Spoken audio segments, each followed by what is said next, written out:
While waiting for dinner, John walked over the bar, picked up a bottle of wine, looked at it, and threw it to Matt. Matt took it and sniffed it, then put the bottle down and sat down at the bar. "So you weren't going to tell me?" "Tell you what?" John asked in surprise. Matt held his forehead. "Who are you?" "John Wick," John chuckled as he opened a bottle of wine. "Your employer, isn't that enough?" "Not enough," Matt shook his head and said in a deep voice. "Why are you here? Is this how you do it?" Matt went over the vocabulary in his mind and said uncertainly, "Magic." "Let me think about it." John stroked his chin and thought for a moment. "Yes, it's magic." "But does it matter?" He took out a glass and poured the drink into it. The aroma of wine reminded Matt of something. He raised his hand, took the glass, and drank it all in one gulp. "What does it smell like?" "What?" Matt was stunned when he heard John's question. John patiently explained, "That glass of wine. Nice tequila. Why do you ask?" "Because I took that cup from the bar," John said casually. "I don't know if it was drunk by a drug addict or someone with STDs. "Matt." He clenched the guide stick in his hand. John silently took a step back. "You took it yourself. When you think about it carefully, it is true. I was so angry. I was the one who was at a disadvantage, but I was actually persuaded." Ding dong, an old man came in with his own music. He walked into the hell and paradise as if he was in his own backyard. He took off his hat to the two people at the bar and said elegantly, "Gentlemen, I think you have ordered dinner." A blind man, a young man. A strange combination. The old man's mouth curled up, and he put his hat back on and pressed down the brim. Simon's influence in Hell's Kitchen is not simple. These two people are very interesting. "I ordered dinner." John put another cup on the table and poured a glass of tequila for the old man. "I need you to count the number of people eating there." "We would be delighted, sir." The old man doesn't look like a corpse collector, but more like a collector of antiques and famous paintings. He brought a large team, prepared their tools, and started working as usual. John handed the glass over, and the old man took a sip and put it down. "It doesn't seem to be to his taste." "Today is a good day," the old man said, extending his hand. "Hume." John extended his hand to shake it. "John." The two people got to know each other. As for Matt, what's there to know about a lawyer? Hume watched his team work. He smiled and said, "In our line of work, we can't ask too many questions, but I'm very curious." He looked at John with a deep gaze. "You are not a registered killer at the hotel. You can't remember everyone." John remained calm. "But I can remember everyone in New York." Hume laughed. "But like I said, I can't ask too many questions. Just a brief discussion of the issue. Knowing too much is worse than knowing too much." This is Hume's way of self-preservation. The dinner team was very professional. As they worked, they carried down the bodies wrapped in bags one by one. "What about those who are still alive?" Hume looked at John. "We are not responsible for the living." John shrugged. "Then don't worry about it. By the way, isn't this registered at the hotel?" He pointed at the cup with his finger and chuckled. "Just because I'm buying you a drink." "Well, even though I only had a little," Hume said, having avoided the sip, "there are some tough guys working outside the hotel, but they don't dare mess with the hotel." John nodded understandingly. He wanted to know how many enemies his father had. It seems that Simon is an exception. He is probably the only one who dares to accept the task of killing his own father. Dinner mission completed. As the large and small bags of kitchen waste were taken away, Matt John stood at the door and watched the frozen meat truck leave. He asked, "What do we do now? Are you familiar with this place?" John held the address he had just asked Simon for between his fingers and handed it to Matt. Matt didn't take it. He said, "I'm blind." "Oh, sorry." John withdrew his finger awkwardly and said, "Your behavior makes it easy for me to think you are a normal person." "What about you, magician? Or should I call you night demon?" Matt didn't give up on getting some intel from John. John took out his pocket watch and checked it. 2 hours have passed. He walked in one direction and Matt followed him. Still didn't get the answer I wanted. "Hey, calm down, man. Don't you see the color of my skin? I don't care what color you are, just hand over the money." Ferdinand was so sad that he wanted to cry but had no tears. John's last words frightened him so much that he dared not leave. But in Hell's Kitchen, even parking can be a hassle. Now he was being robbed by 3 men of the same dark skin. He always carried a switchblade with him when he went out, and the man opposite him held a gun to Ferdinand's forehead. "Hand over the money quickly, don't play any tricks." The robber was furious. holding the stolen $16.20 in his hand. Ferdinand turned out all his pockets and said with tears in his eyes, "I really have nothing left. Fuck, give me the car keys." The robber was so angry about such a small amount of money that he hit Ferdinand on the forehead with the butt of his gun. Ferdinand was hit so hard that he couldn't stand steadily, and his clothes were pulled and he was thrown against the car door. "We are of the same root, so why are we so eager to fight each other?" 3 black men beat up 1 black man. Ferdinand's car keys were taken away, and just as the robber was about to drive away, a guide stick blocked his way. Before the words came out of his mouth, the black man was hit in the face with a stick. Then 2 more people came over. Matt dodged the attack by turning sideways, grabbed the opponent's fist and twisted it, then kicked one of them sideways and sent him flying. John took the key from the fallen robber and tossed it to Ferdinand. "Let me introduce you. This is Ferdinand." John said to Ferdinand, "This is Matt, a lawyer. There are lawyers in Hell's Kitchen." Ferdinand was dumbfounded, but when he realized it, he was still bleeding from his forehead. "Here's the address. Take us there." "Wait," John said after handing the address to Ferdinand. Something occurred to him and he asked Matt, "Do you need a change of clothes? Don't superheroes have combat uniforms?" Matt did, and he also understood that the place John was going to was probably quite dangerous. Matt nodded and said, "Take me home." Ferdinand touched his head and found that his wound was gone. "Then I heard about superheroes and lawyers. What is the relationship between these two?" John, unsympathetic, sat in the car and urged Ferdinand on. "Come on, Ferdinand. I'll be right there." Ferdinand got up from the ground, his face looking depressed. "What happened to me today? If I could do it again, I would never go out during the day." He was still lost in thought when John slapped him on the head and asked kindly, "Any questions?" "No problem." Ferdinand shuddered and forced a smile on his face. The car starts. After a trip home, Matt changed his clothes and sat in the car. Ferdinand's mouth dropped open when he saw Matt's outfit. "Why Daredevil?" Matt turned to John and asked. "He doesn't know?" John said innocently, "I just met him during the day." Matt's face darkened again. This is the second time he revealed his identity. But now is not the time to worry about this. John let Ferdinand start. The pickup truck drove through Hell's Kitchen and finally stopped in front of a church. "Is there a church in Hell's Kitchen?" Ferdinand asked doubtfully after getting out of the car and looking at the place with the cross. "The more chaotic a place is, the stronger its religious beliefs are," John said calmly. "Those villains, no matter how many people they kill, still hope their souls remain pure." Matt turned his head to look at John. He felt that the John at this moment was different from the John before. "Let's go, maybe we can have breakfast before daybreak." Matt and John walked towards the church, and Ferdinand stood alone in front of the church. A gust of wind blew and a bottle rolled to Ferdinand's feet. He looked conflicted, but John didn't tell him whether to wait here or leave. He felt a toothache at the thought of John knowing Daredevil. "I don't dare to leave." He gritted his teeth and stamped his feet. "Get in the car and lock the doors. Let's just wait." It was very quiet inside the church. After all, it was already midnight, and no one would come here to pray at this time. John and Matt walked side by side. "It's quiet here," Matt said. "There's a smell." "What's that smell?" "Chicken." After hearing Matt's words, John said, "It seems they don't have that much respect for their Lord." "Let's act separately," Matt said and disappeared into the darkness. "Lost child." A priest walked in. He had a kind face, like the grandfather next door. "I would rather you come during the day." The priest was not angry at John's intrusion, but was very kind instead. But John could see the malice in the other party. John walked over slowly and said with a smile, "Father, I hope you will swear to your Lord that you do not want to kill me."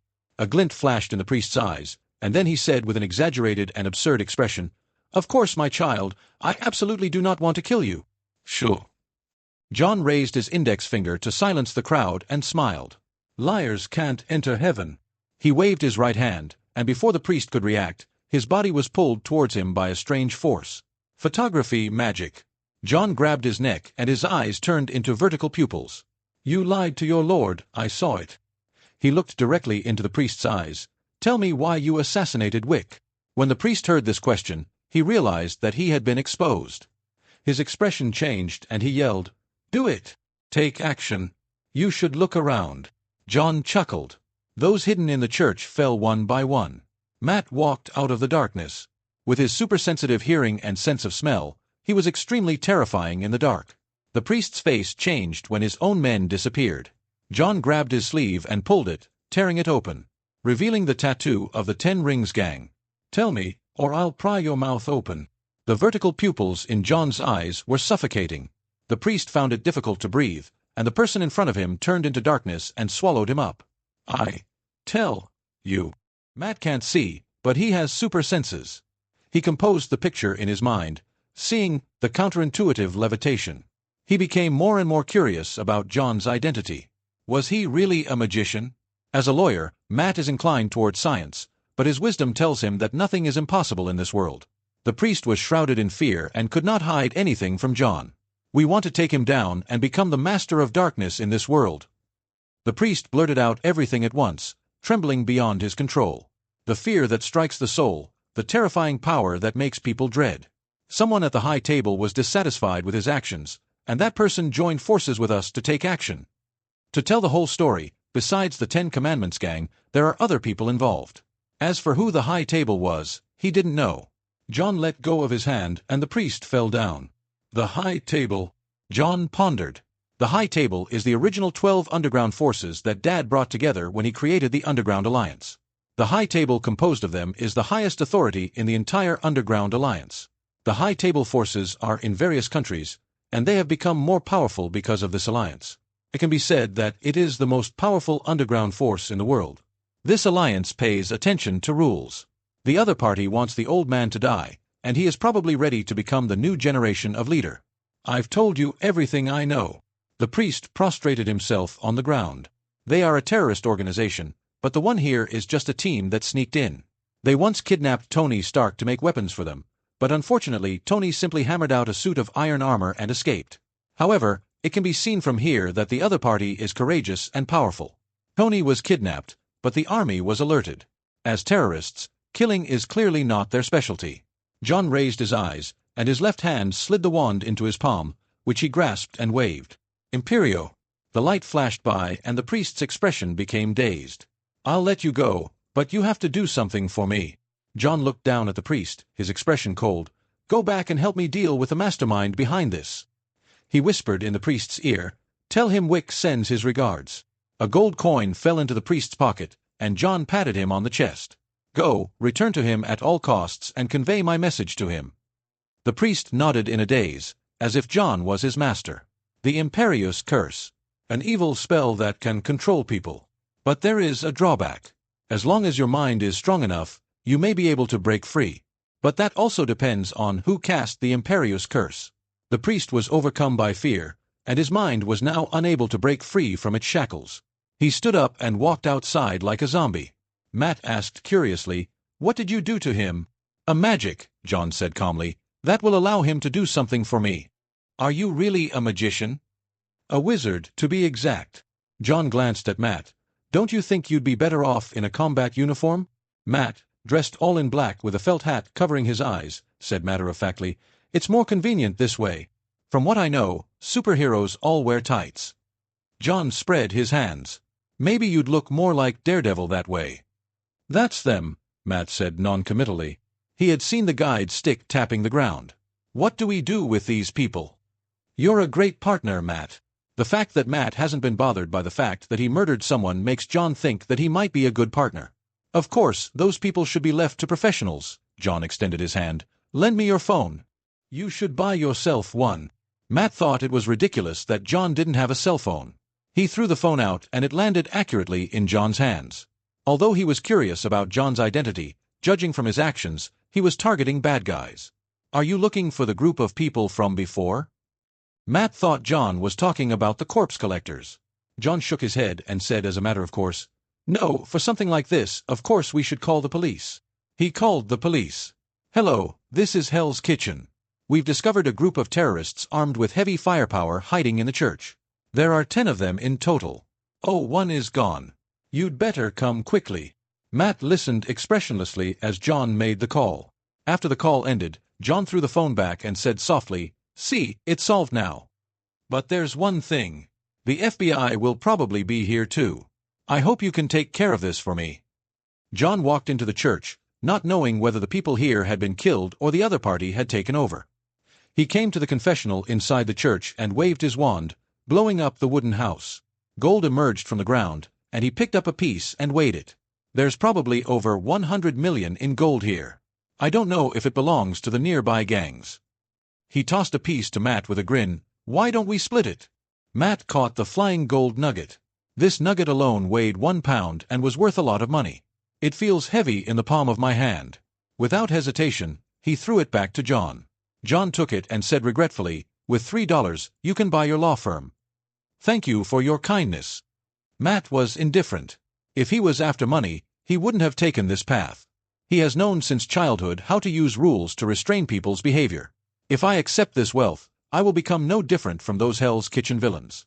Seeing that he didn't want it, John grinned, stood up and threw the gold nugget down.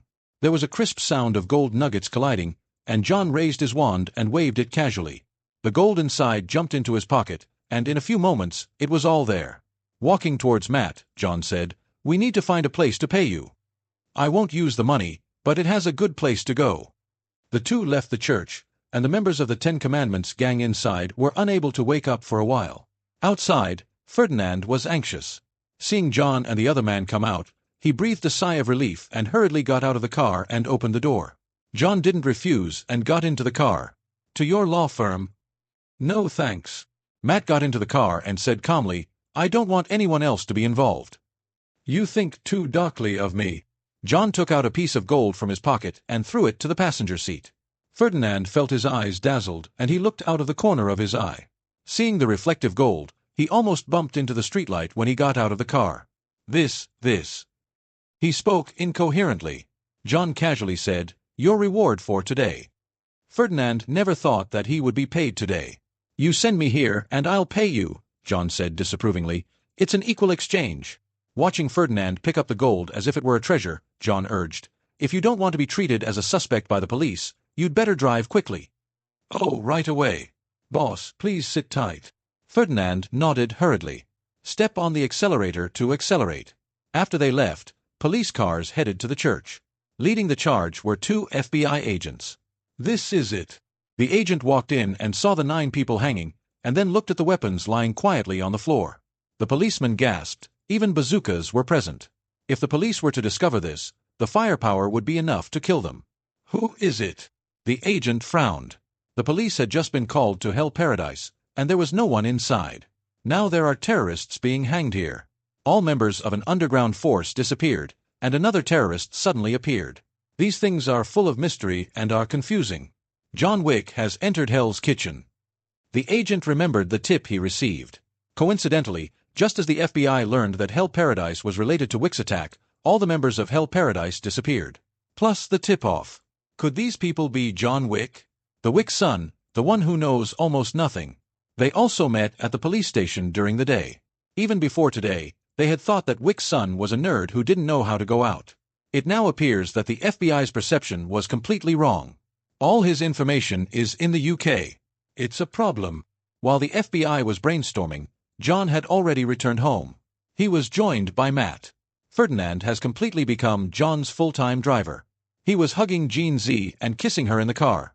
I just don't know if those gangsters disinfected the gold when they handled it. Don't catch any disease. You're finally back, John Wick. In the Wick family's living room, a boiled egg had its back to him. Nick Fury.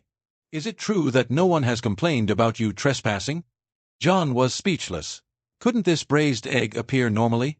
Nick Fury turned, his eyes falling on John, then on Matt. Fury said, so this is the friend you made after hanging out all day?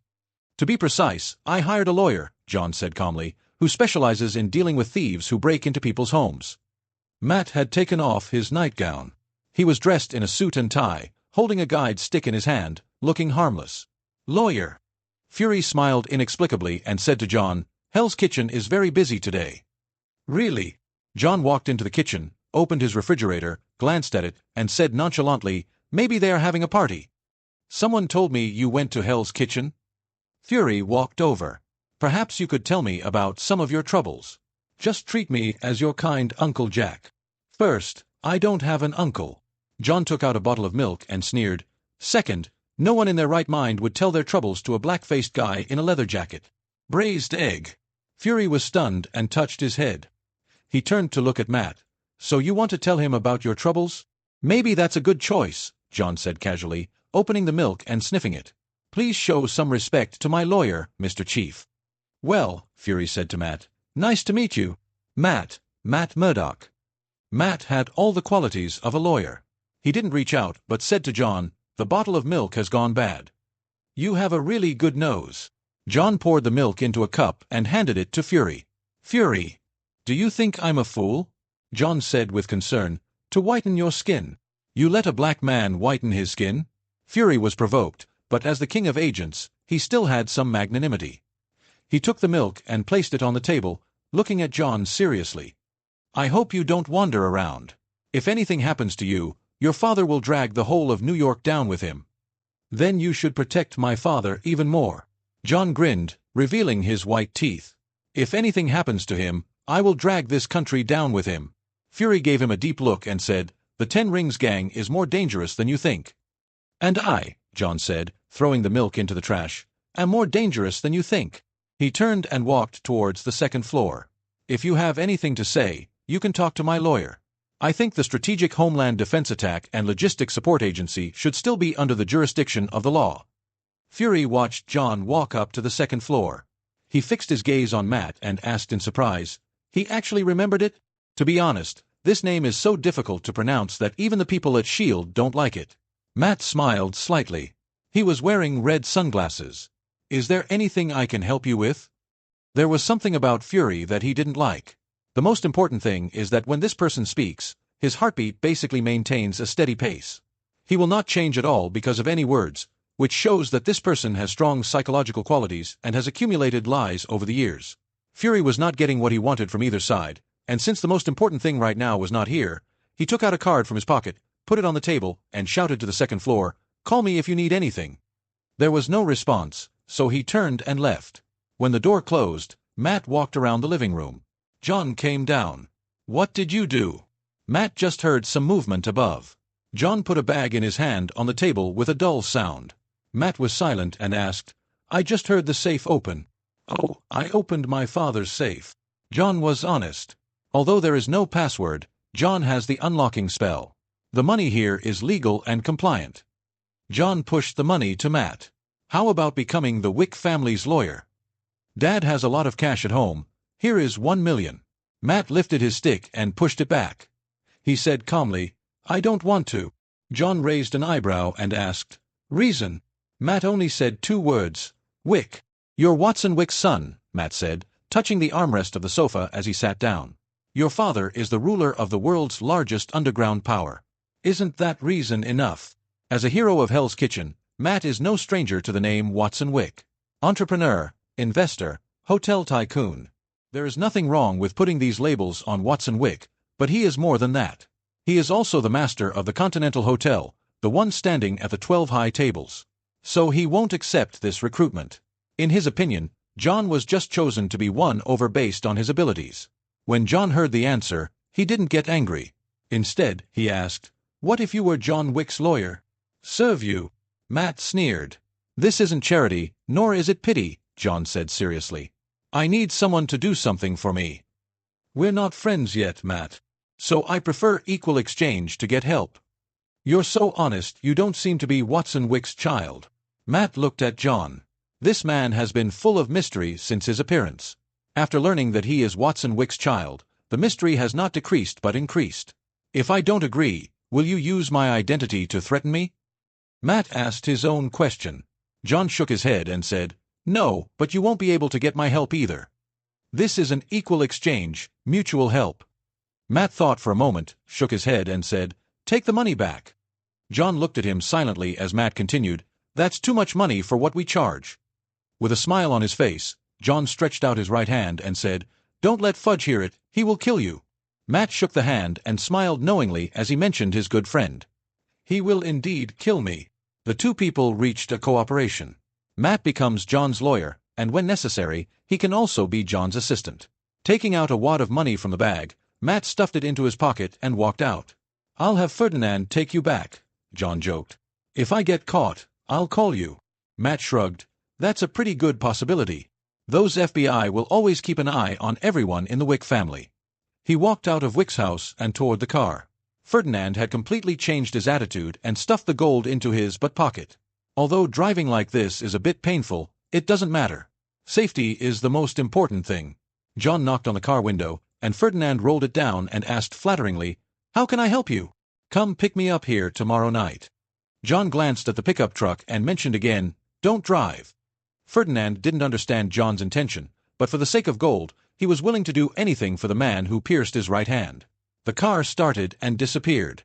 John looked up at the camera and snapped his fingers. The camera is scrapped.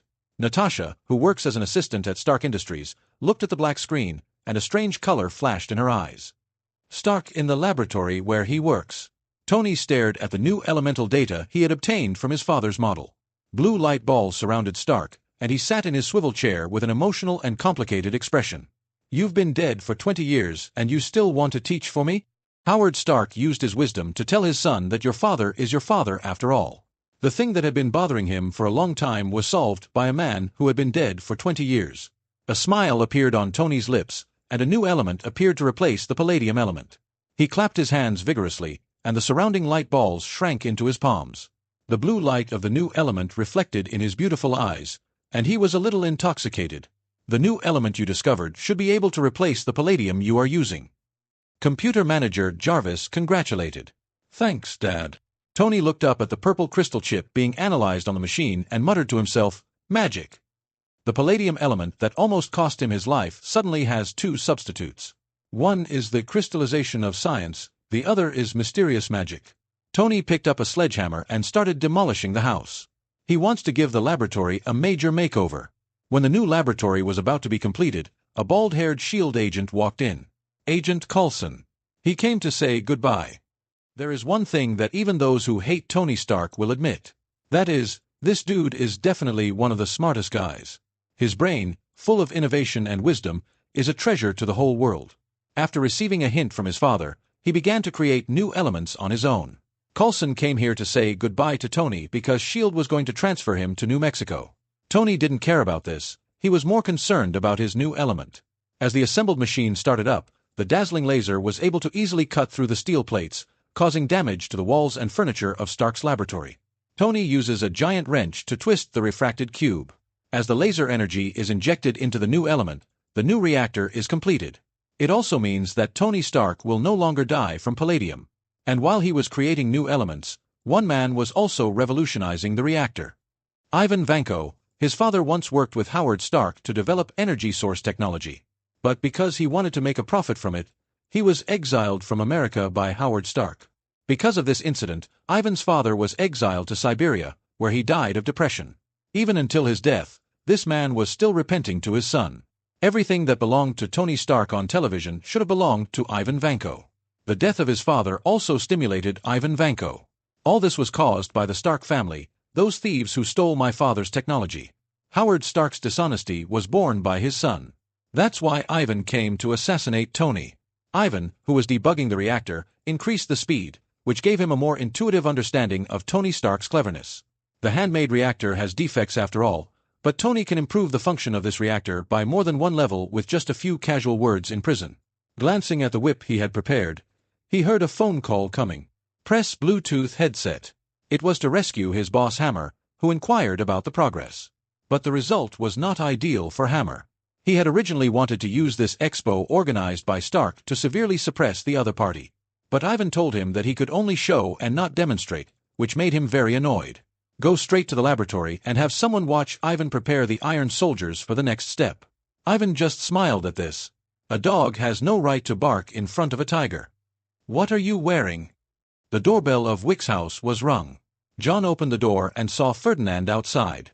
Half of his buttocks disappeared, and he was wearing a gray suit. Ferdinand had gotten a pair of sunglasses from somewhere and was wearing them. You're wearing a suit and tie. Are you an office worker? John opened the door and walked out, complaining. Ferdinand felt uneasy and hurried after John. My mom said I should cherish this good job I've got. He followed John into the Wick garage, still chattering. She's right. I should be hanging out with the big guns instead of charging a few bucks. Good job. John stopped in front of a black Audi R8 and looked back in surprise. You think you're working for me? Ferdinand pretended to be calm and said, I know that big guys like you will find people you trust to be your drivers. I'm 100% loyal. John turned and studied Ferdinand for a moment.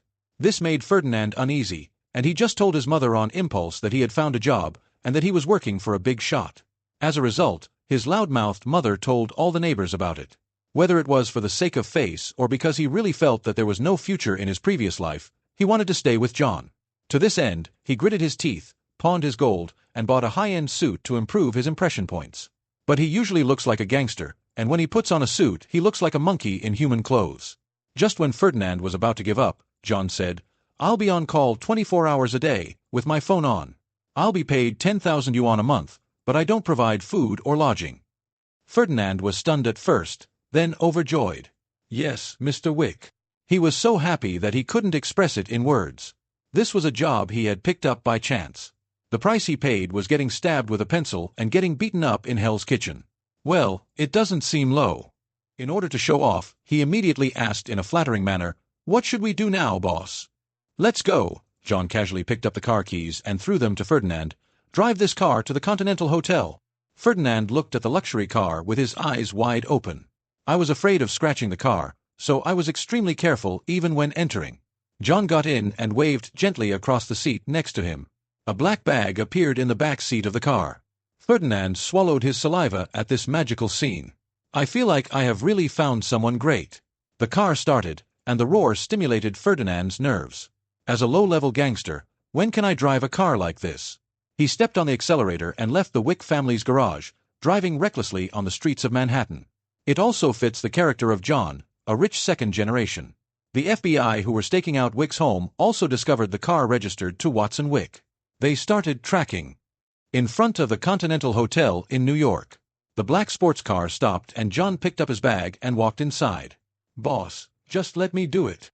Ferdinand did not give up any opportunity to show off. He ran over and tried to pick up the bag, but was embarrassed to find that he couldn't lift it. John folded his arms over his chest and stared at Ferdinand.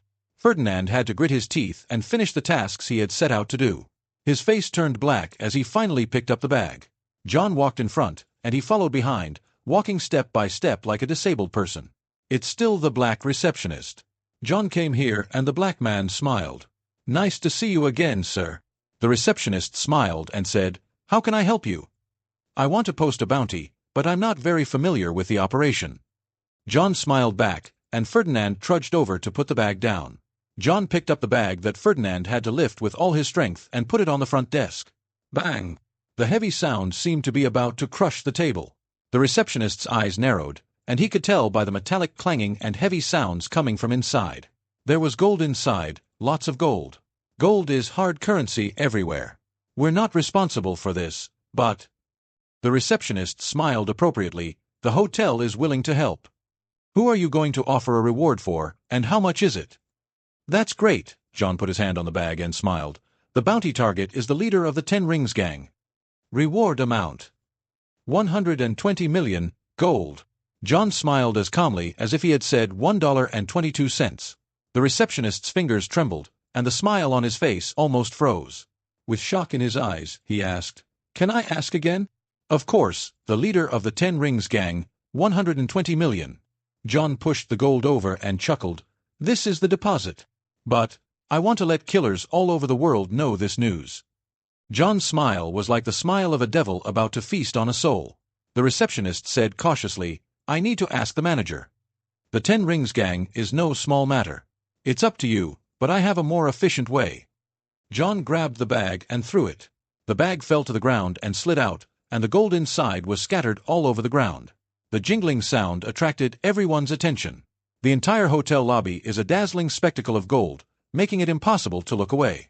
John looked around and said loudly, "Here's the deposit. Kill the leader of the 10 Rings gang. 120 million.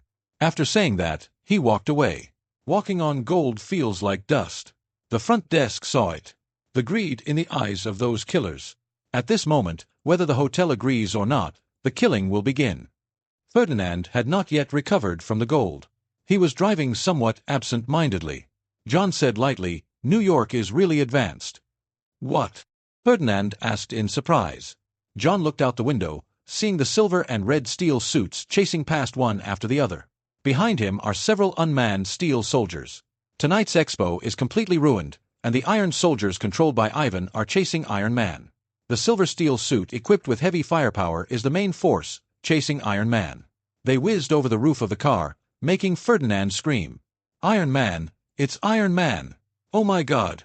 Has he started mass production? Obviously, this is not Tony's mass-produced armor, but he is being hunted. Seeing this, John thought for a moment and asked, "Which direction is that?" Ferdinand looked in the direction Iron Man flew in confusion and said, "New York Ecological Park?" John stroked the ring on his right hand and said thoughtfully, "Just go there." At the Stark Expo, Hammer, who originally wanted to use the army's iron armor and iron soldiers to defeat Stark, was very troubled. All the steel soldiers were out of control, including the steel armor controlled by Rhodes.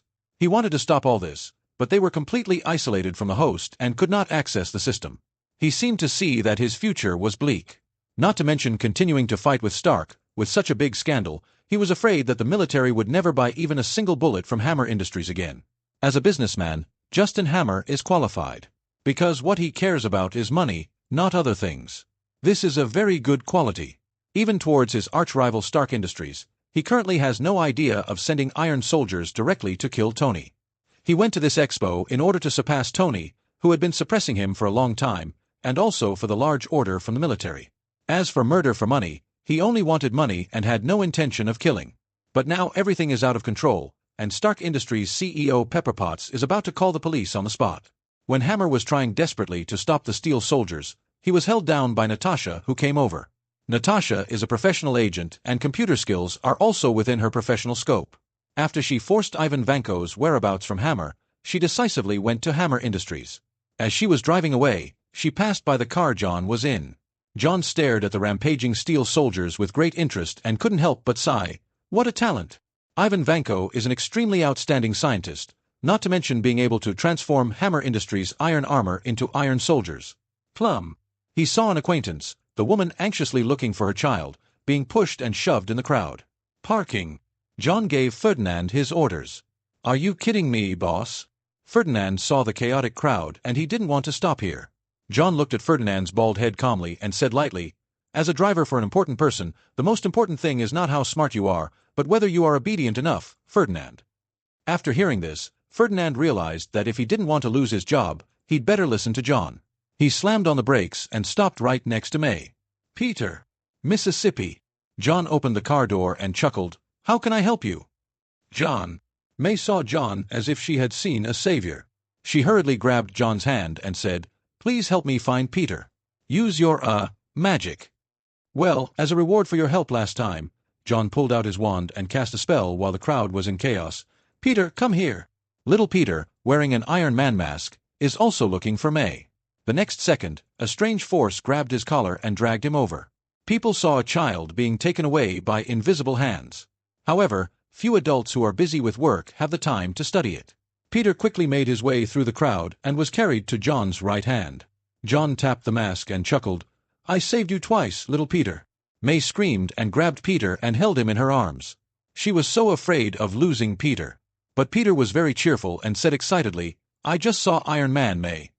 "You shouldn't have left me, Peter." May did not forget to educate Peter. John leaned against the car door and asked May, who was hugging and kissing Peter, "If you don't mind, I can take you home." "Thank you so much, John." May didn't think twice. In this chaotic scene, she naturally wanted to leave early. She was about to get in the sports car with Peter. But John stopped her and said awkwardly, "Ahem, it's not this one, it's that one. There are only 2 seats in this car. If you sit there, what should I sit on?" He pointed and a yellow taxi appeared. The driver himself didn't know why he drove over. May stared at John. "Are you serious?" John said sincerely, "This car only has 2 seats and I don't have a driver's license." May was confused as to why John was driving a car when she first met him. But a taxi was fine, so she pulled Peter in. The taxi driver, looking puzzled, didn't hesitate and stepped on the accelerator to drive in the opposite direction. John got back into the car, and Ferdinand stood in awe. "Boss, you will be my life mentor from now on." Ferdinand swore that even if the beauty was a mother, just for her figure and face, even if the person sitting in the car was his brother, he would kick the person out of the way and give his seat to the beauty. John's indifference and his act of sending the man into a taxi are truly exemplary. As expected, those who can accomplish great things must have a mind that is beyond ordinary people. John looked at Ferdinand strangely. His car only had 2 seats. Did Ferdinand want to walk back? Unable to understand DeHay's thoughts, John glanced at the wreckage of the iron soldier in front of him and urged, "Drive quickly!" "Okay, boss." Ferdinand stepped on the accelerator and almost knocked over a white-bearded old man. "Hey, this isn't Texas, asshole," the old man yelled, waving his fist. The old lady next to him grabbed his fist and complained, "Stan, hurry up!" The old man then gave up. Ferdinand is fine except for his arrogant driving. At least he's a pretty good driver. Your driving skills are good, John praised. Ferdinand laughed as he made a sharp turn, leaving tire marks on the ground. We Pierce family are born to be good at driving. You should have seen my brother Roman. If he's as good a driver as you are, John chuckled, I wouldn't mind having an extra driver. Then he'd better not show up. Ferdinand shrugged. I don't want another competitor. There's no end to the cars, Ferdinand, John said casually, and Ferdinand accelerated. Come to the New York Ecological Park. Ferdinand looked at the huge hemisphere and said, if there was a place like this when I was a kid, I would have been a biologist. John looked up and saw the steel soldiers flying towards the New York Ecological Park with flames passing through. Don't these guys go through the main entrance? Ferdinand couldn't help but grit his teeth when he saw the broken glass. John walked inside and said casually, take care of my car. I hope it doesn't have a scratch when I come out. Ferdinand made an OK sign and said, no problem, boss. I promise there won't be any scratches at all. Watched John walk in. Ferdinand put his hands on his hips, admiring the sports car, exhaled heavily, rubbed his hands together and said excitedly, from now on, you will be my driver, baby. He didn't notice that another set of armor flew from the sky. The difference is that this time there is a human behind the wheel. It shattered the glass and flew into the park. After a while, there was an explosive sound in the park. Many pieces of glass were shattered and flew out, one of which just passed through the roof and inserted into the driver's seat of the sports car. Ferdinand's smile gradually became dull. Ivan Vanko's iron soldiers failed, and he decided to take revenge personally. In order to stop him, S.H.I.E.L.D. agent Black Widow broke into Hammer Industries, but Ivan had already put on his armor and flew to where Tony was. Unable to catch Ivan, Natasha simply restarted the armor war machine and asked Tony and Rhodes to work together to deal with the pursuing iron soldiers. After Tony used a 360-degree spin and double-arm laser cutting to clear all the iron soldiers, the armor fell from the sky. The helmet opened and Ivan stared at Tony. It's good to be back. Rhodes and Tony saw the uninvited guests. Tony said to Rhodes, the situation is not good. Ivan swung the upgraded whip, which jumped with lightning and was very intimidating. Tony had been in the spotlight earlier when he was attacked by the Qing soldiers, and Rhodes, his best friend, was not to be outdone. I'm going to use special weapons to deal with him. Let me beat him up with my ex-wife.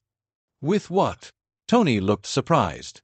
When did Rhodes have an ex-wife, and when did he even want to blow up the opponent's hideous armor? The weapon box on War Machine's shoulder opened, and a missile locked onto Ivan. Rhodes confidently launched the weapon, and the missile flew towards Ivan, trailing flames. It made a crisp sound when it hit the armor, and immediately went silent when it fell into the water. Seeing this scene, Tony was speechless and said, Hammer's weapon? Yes. Rhodes answered silently. The unreliable weapons left both of them speechless. Tony thought it would be more reliable to do it himself. However, his firepower was not enough to break Ivan's armor made of military-grade materials. The war is about to break out. Ivan took the first step. He swung his whips, creating terrifying arcs of electricity. Lightning 5 whips. The first whip separates Iron Man and War Machine. The second whip broke the heavy fire machine gun on Rhodes' shoulder. The third whip wrapped around Iron Man's calf and pulled him down. The fourth whip directly locked War Machine's neck and severely injured it. The fifth whip swung left and right, and blue electric light wrapped around the two most advanced battle armors today. The strong electromagnetic interference armor system made it impossible for the two to break free. Lightning 5 whips crossed the ocean and successfully cleared its name. In the flash of lightning, Ivan is only one step away from revenge. Unfortunately, he still underestimated Iron Man. While being restrained, Tony and Rhodes raised their hands and fired energy cannons at each other. The explosion caused by the energy collision is about to affect Ivan. He swung his whips, covered with armor and mask, and took off quickly.